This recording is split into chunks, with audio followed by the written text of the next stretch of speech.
G'day guys, Mac here at the Outer Circle, and today we're going to try something different. This is going to be a new little series, and it's going to be about creating your own armies in 30k.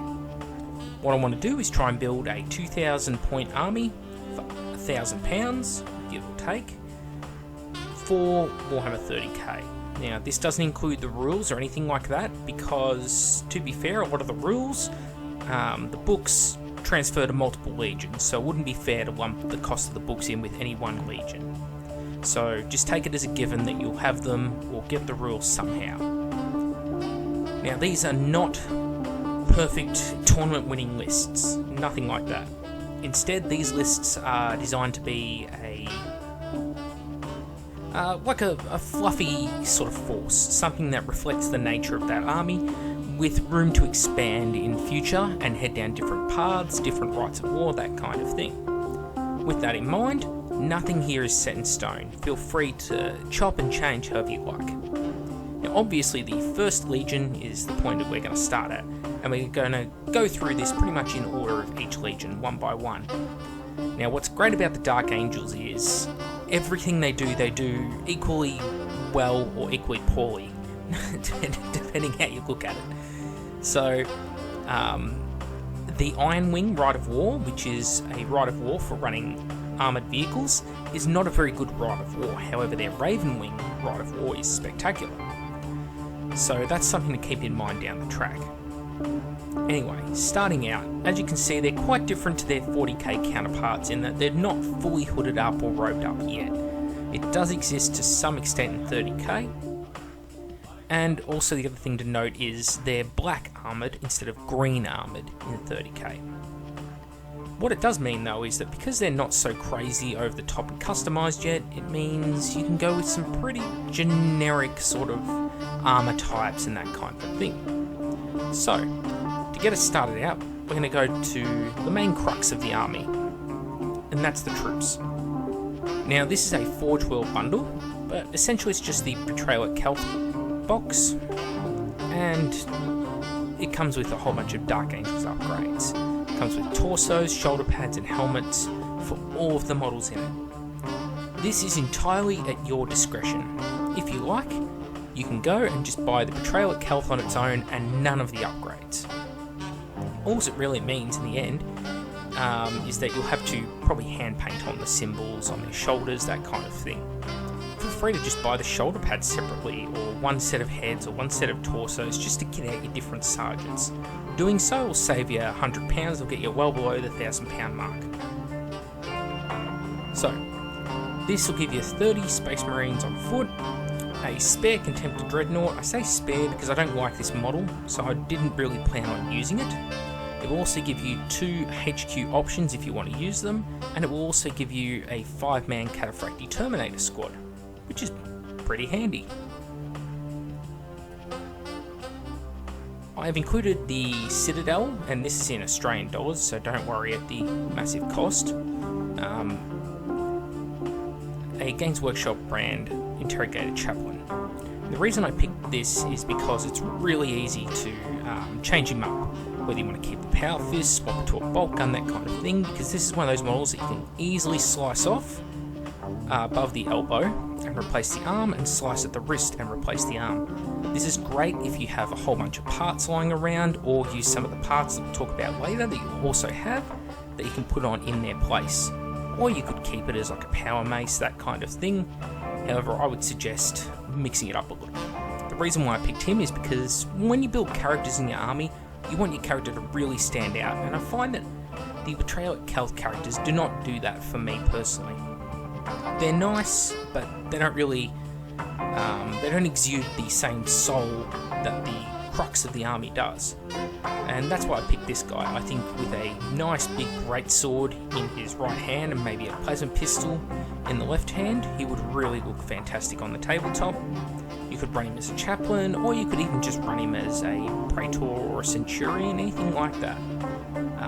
Even a librarian. So the options there are really limitless for you, how you want to run this guy.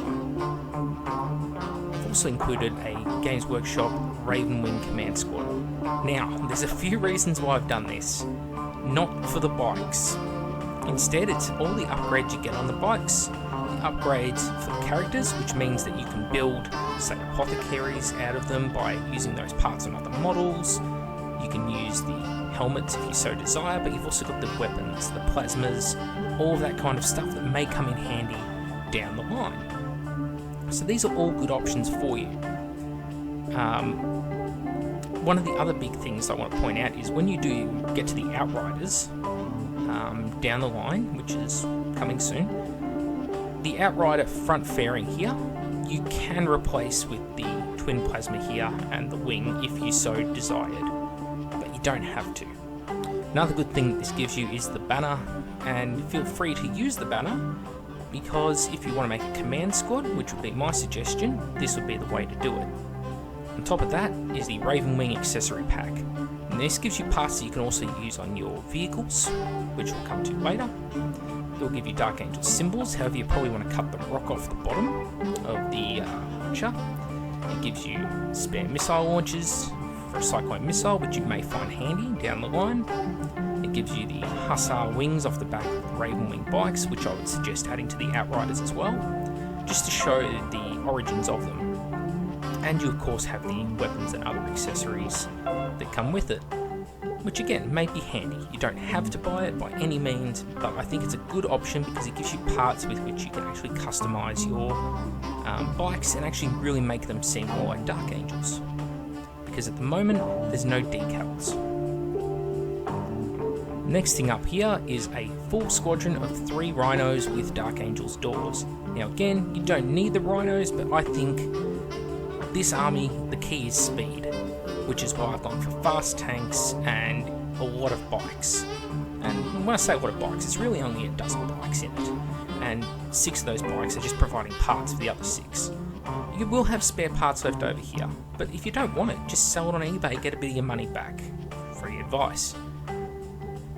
With these, this gives you a way of mounting your 3 tactical squads together. Great for moving them rapidly up to objectives and deploying them onto objectives, and then using the Rhino's body to actually block those troops from enemy fire coming back at them whilst they hold the objectives. Got a bit tongue-tied there. That's the idea behind those. Of course, 2 squadrons of Outriders. Now this gives you your 6 bikes. You have the option of making them into a command squad here, or using them as an Outrider squadron in their own right. The choice is yours. Weapons-wise, they do come with plasmas in the blister pack, so you can arm them with plasma repeaters or go for the twin-linked plasma guns.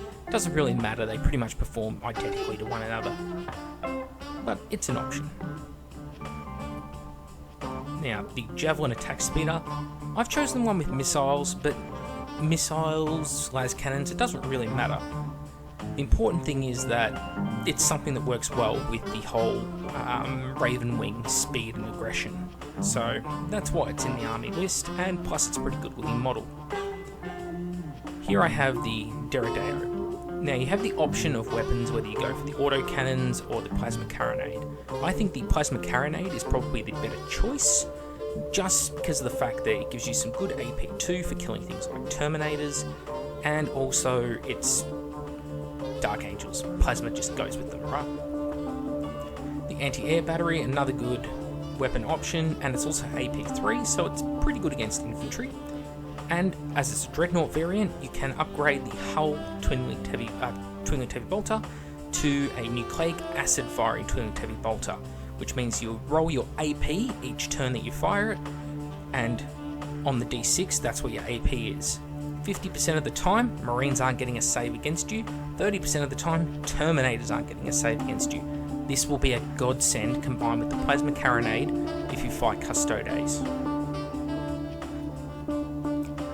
Relic Contemptor Dreadnought I've picked because of the shield-like heraldry attached to it, which just sort of suits the knightly theme. Since the Dark Angels don't currently have a Contemptor Dreadnought, that's entirely why I picked it. You don't have to go over the top with creating your own heraldry that way. You could also not take this at all and just use the plastic one straight out of the Betrayal of Kelth set. I would combine it with 2 twin-linked heavy bolter arms.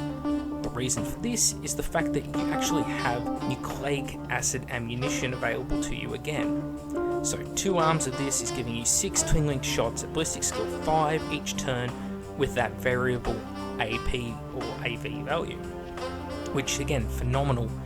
Mechanicum and Custodes players hate this stuff. It will always wound very easily thanks to the poison nature of the rounds and the fact that they don't really get saves against it. Phenomenal stuff. Next up we have the Sikaran Punisher Assault Tank. In theory you could take the Plasma Carronade armed Sikaran, but I think this one, just for the sheer firepower you can put out between the 3 heavy bolters and with the Punisher cannon on top, that if the vehicle sits still, I believe can fire twice. This thing is just phenomenal at killing infantry. Against Solar Auxilia, it is going to earn its points back, no dramas. Same thing against Militia. It's great for dealing with things like tech thralls, even Thalax can really suffer, thanks to the fact they only have 4+ armor saves and it's strength 5 as well. So you can do a lot with this vehicle through sheer amounts of firepower, and that's all it's there for. Being a Sikaran variant, it can also move at 12 inches a turn thanks to being a fast vehicle. So yeah, it can keep up with your bikes, which is an important thing. Enemy outflanking veterans or drop pods, that kind of thing, you can run away from them pretty safely with these things, which is one of the key benefits of taking a Sikaran tank. Further to that, I've chosen a Sikaran Venator for the best anti-tank firepower in the army. It's not saying you don't have other anti-tank options, but this one is key. The ability to mount 2 las cannons on the side sponsons, as well as the neutron laser, you can demolish other vehicles with it, because that neutron laser is a very unforgiving weapon if it hits your tank, trust me.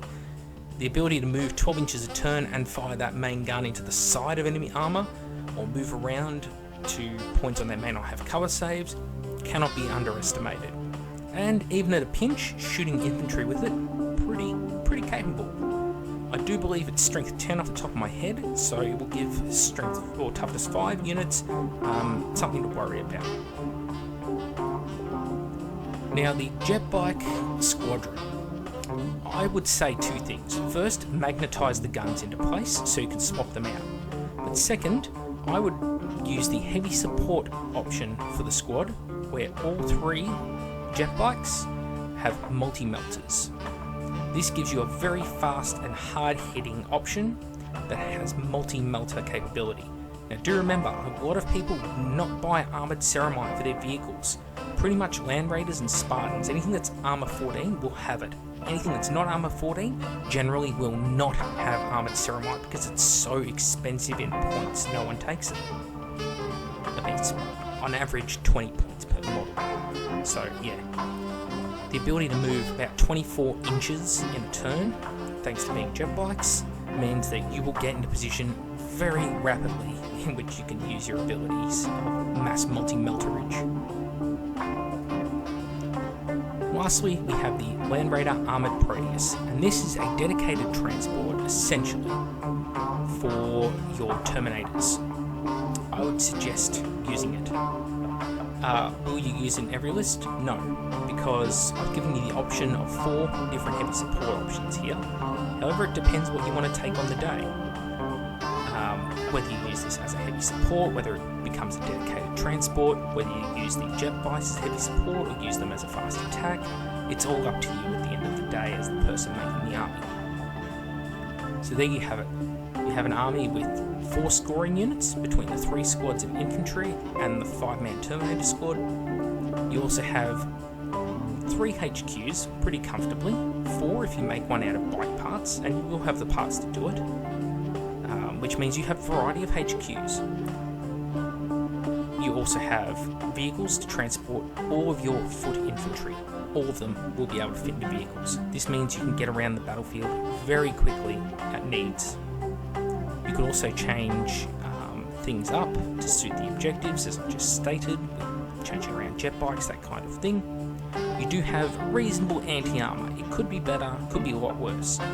You have so much firepower in the form of AP2 and molecular acid that it's not funny. The Plasma Carronade Dreadnought will give you some form of air protection. Whilst not fantastic, it can deal with majority of flyers. and if it's moving up behind a walking wall of infantry, it can deal out a lot of damage to people. So, that is my suggestion to you on how I would play a Dark Angels force in 30k.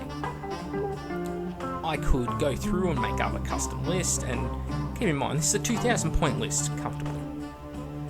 Depending how you upgrade it, it could be more, could be less. But I've worked it out through Quartermaster's definitely a 2,000 point list here, and it's £1,000. So up to you entirely how you do it. Me personally, as I said, this is what I think is a fluffy list. It's using more of the Raven Wing principles, but it's not geared towards any one Rite of War, so you can pretty much build it and tailor it however you like to suit your missions. This, I think, is the key. No Legion should ever be focused around one specific doctrine. Doing that is just going to make your life harder in the long term. So instead what you've got to do is say, okay, if I want to change things up later on down the line, how can I do that? What units do I want to take that are versatile, that I can use in other armies, that kind of thing. And most of the options here are pretty safe bet. There's pretty much always going to be a way of working in tactical squads, of working in Rhinos, of working in Dreadnoughts.